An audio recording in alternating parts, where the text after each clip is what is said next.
जय हिंद, जय Maharashtra. शौर्यगाथा career अकॅडमीवरती मी दीक्षा तुम्हा सर्वांचं हार्दिक स्वागत करते. आज आपण छत्रपती शिवाजी महाराजांचे एमपी क्वेश्चन पाहणार आहोत, जे पोलीस भरतीला दरवेळेस येतात. वेगळ्या कुठल्या नाही कुठल्या पद्धतीने पण वेगळ्या याच्यातून काय होईना ते प्रश्न येतात, तर आपण ते पाहणार आहोत.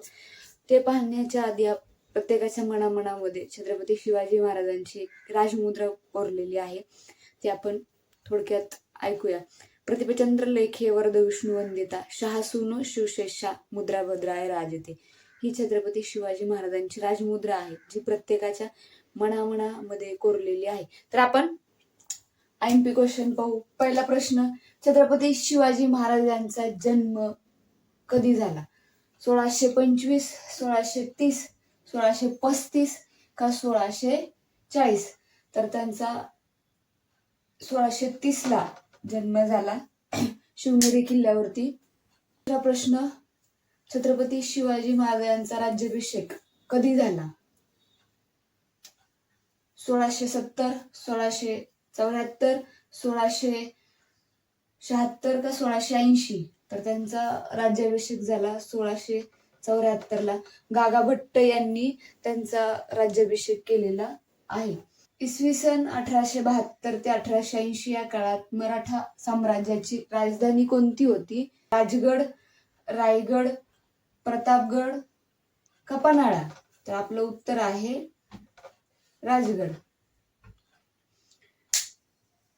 छत्रपती शिवाजी महाराज यांचे निधन कधी झाले?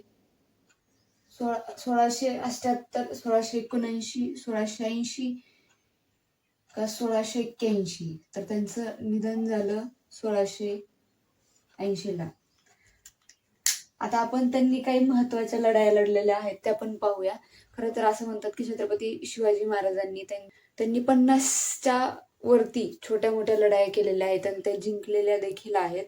तर त्यातल्या काही महत्वाच्या ज्या लढाया आहेत, खूप प्रसिद्ध या लढाया आहेत, ज्या आपण पाहणार आहोत. मुघलांना जर वेळेस वाटायचं की मराठी म्हणजे काहीच नाहीये, मराठ्यांना आपण असं हरू, पण मुघल विसरले होते की ज्या मराठ्यांना ते हरवायला जात आहेत ते मराठे दख्खनच्या पठारामध्ये मोठे झालेले आहेत. दख्खनचा विभाग म्हणजे असा तसा दख्खन नव्हता तो.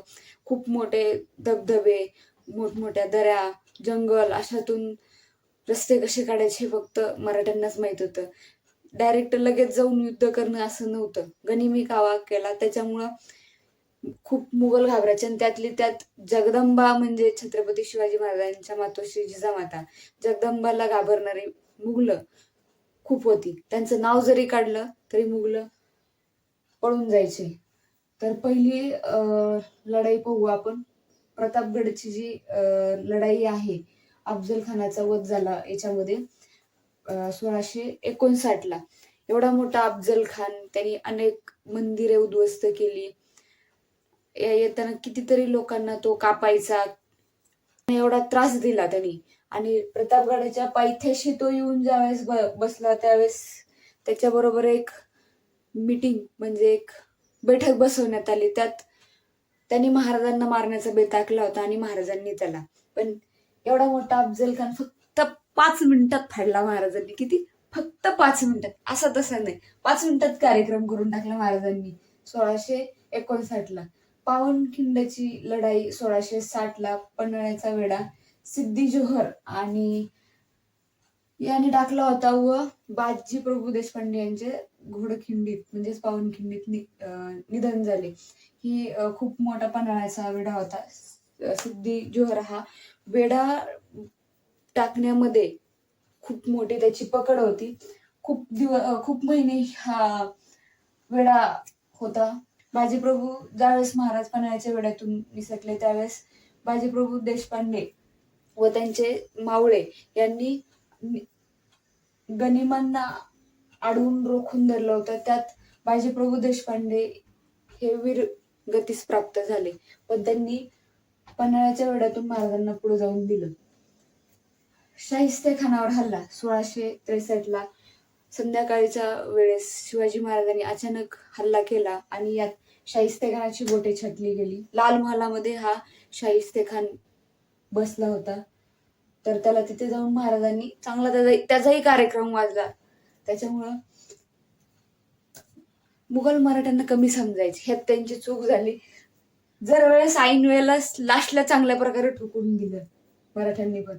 सुरतेची लूट दोनदा झाली, 1664 आणि 1670ला 2 वेळेस सुरतेची लूट झाली. सुरतेची लूट म्हणजे मुघलांनी जे सोनं किंवा सोनं धान्य भरपूर काय होतं त्यांच्याकडं, पण ते सोनं त्यांचं ते सगळं इकडं आपल्या स्वराज्यात नंतर घेऊन आले. तर ते 2 लूट होत्या.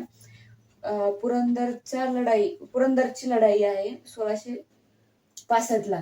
मुघल सेनापती जयसिंग आणि दिलेर खान यांच्या विरुद्ध ही लढाई होती. ही पण खूप मोठी लढाई चालली. जयसिंग आणि दिलेर खान हे जे होते त्यांच्यावर खूप मोठी लढाई झाली 1665ला. त्याच्यानंतर 11 जून 1665ला एक तह झाला, ज्या तहामध्ये छत्रपती शिवाजी महाराजांना आपले किल्ले मुघलांना द्यावे लागले. तर हे काही अशा IMP क्वेश्चन होते. महाराजांबद्दल बोललं तर खूप कमी आहे. बोलायचं म्हणलं तर आपल्याला 10-15 बी नाही, 20-30 व्हिडिओ आपले अर्धा 1-1 तासाचे जरी म्हणले तरी 20 व्हिडिओ होतील, एवढं महाराजांबद्दल आहे. पण हे काही थोडेसेच IMP क्वेश्चन मी घेतले, जे काही 9 झाले. नेक्स्ट व्हिडिओमध्ये आपण आणखीन त्यांचे क्वेश्चन पाहू महाराजांचे. खरंच महाराजांनी जे कार्य केलं ते कुणीच नाही करू शकत आहे.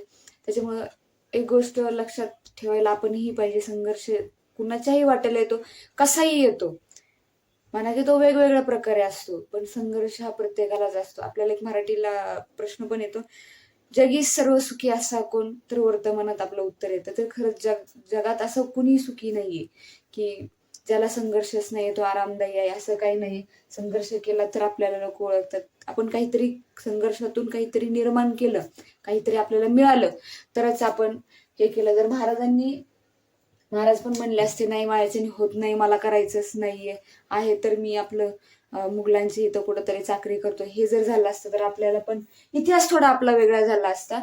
असं स्वराज्य वगैरे हे काही आपल्याला माहित झालं नसतं. त्यांनी बघा कसं संघर्ष केला, तसा तर काही आपल्याला करायचं नाहीये, पण थोडाफार काही संघर्ष आहे तोच करायचा आहे.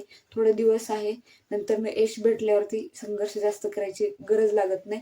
त्यामुळं चांगला अभ्यास करा आणि हे IMP क्वेश्चन पण लक्षात ठेवा.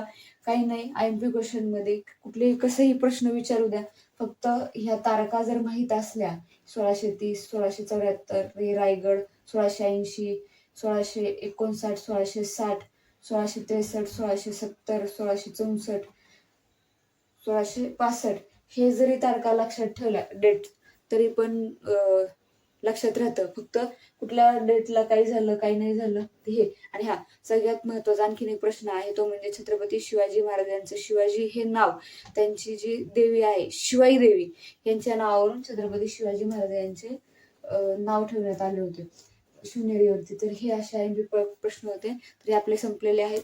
जय हिंद, जय महाराष्ट्र.